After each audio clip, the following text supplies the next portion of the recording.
How do you set financial goals for your business? Right now, I did not go to business school. There's probably a lot of technical answers that I would have learned there. What I'm going to share in this video is just practical things that I did to set goals that helped me break through some financial barriers and actually have financial success. So let's dive right in.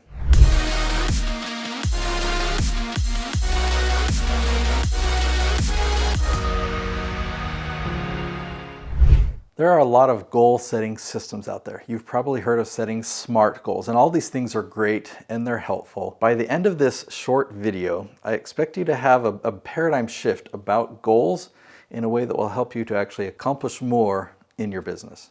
Now, I've learned that there's some actual magic, okay, with goal setting. Just by setting a goal, just by writing something down, you're more likely to achieve it. So I don't know how that works. I mean, there's brain scientists that will talk about your reticular activator and all this stuff. It's all true. We'll just call it magic, okay? If you have a goal, if you write it down, you're more likely to achieve it. Now, I've been in business for 13 years, and during those 13 years, I've been in different stages. And at one point, I was kind of at a ceiling. I had gotten to a point of income that I couldn't seem to surpass. And so what I did is I just, I didn't get out paper. I was on my computer, but I started typing out some projections. Like, what do I want to do this next year? And what do I want to do in the next month? And I just mapped it out for the next 3 months, kind of in detail, what I would like to do and how I would like to do financially. And I have to say I exceeded it. Like, I broke through that financial ceiling. And I'd like to break it down and tell you some like, oh, this is what I did. I did this step first and I broke it down and then I divided it and I gave myself these babies. I wrote it down and I got this picture in my mind of what was possible. And I actually did believe it was possible. So maybe that's an indicator there. But I exceeded it. And I'd been struggling to surpass that financial barrier for 2 or 3 years. Something that I learned many years ago, somebody shared with me that they wrote their goals down and they read their goals before going to bed. Have you ever watched a show or been playing a game on your phone?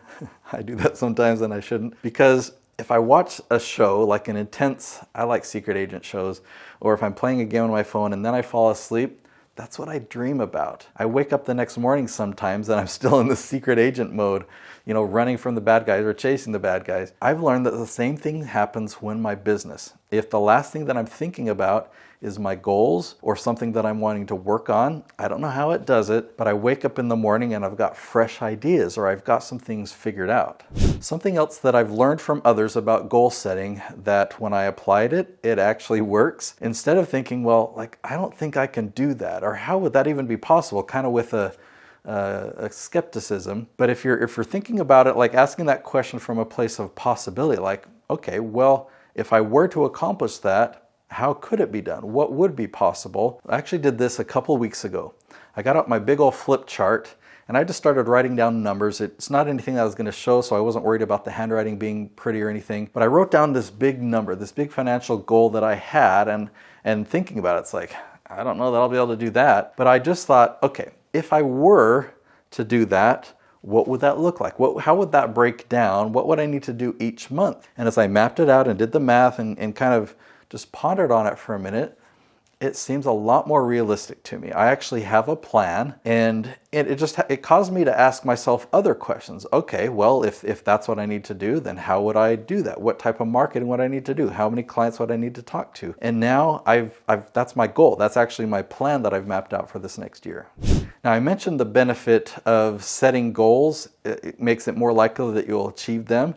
I think part of the reason is when you have a goal, when you have a difficult task in the day, we can then think about that goal and it can serve as motivation. So some of these difficult tasks or tasks that we don't enjoy so much, it gives us motivation to push through them because we have this goal that we're aiming at. Well, now, I have a gift for you. I want to give you my book for free. Now, we call this free plus shipping. So the cost to print a full color book is actually pretty expensive, a lot more expensive than I thought, but I had to do my book in color. As long as you pay the printing and the shipping costs wherever you are in the world, no profit to me. This book is my gift to you. Now, what is this book? This book is to help you leverage YouTube to generate leads for your business. And you know the story behind this book, the 2 years of work I put into it. This will help you generate typically about $10,000 for every 100 views you get on YouTube when you follow the steps in this book. So that's my gift to you. Go to natesyoutubebook.com.